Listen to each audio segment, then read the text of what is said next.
Welcome back to T News 9, where we bring your favorite novels to life. Today, we're diving into Chapter 15 of My Wife is a Gangster, titled Peace Talks. Let's get right into it. Peace is never free. It just costs less blood. The room was bright, far too bright for the kind of decisions being made within its walls.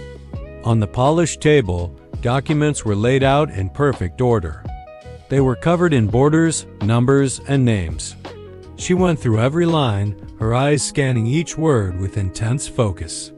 "This district," she announced, her voice cutting through the tension, "will no longer belong to us." A wave of murmurs rippled through the room. This wasn't just any district. It was profitable, strategic, and incredibly important.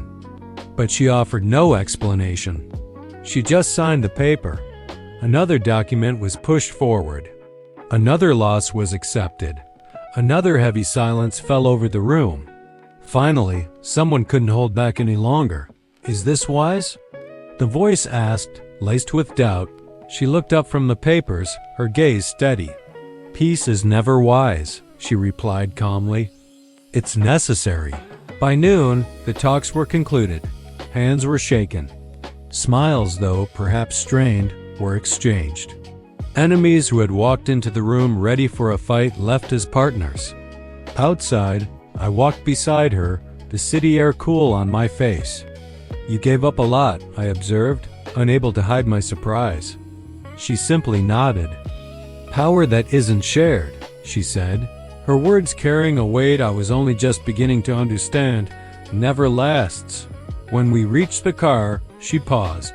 She pulled off her gloves, her movements deliberate.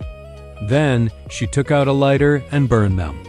The flame was small, controlled, and deeply symbolic. "I don't need reminders of who I was," she said quietly, her voice barely a whisper against the city sounds. That night, she sat by the window, her silhouette framed against the sprawling city she now ruled. She wasn't smiling. She didn't look proud. She was just still. And in that stillness, I finally understood.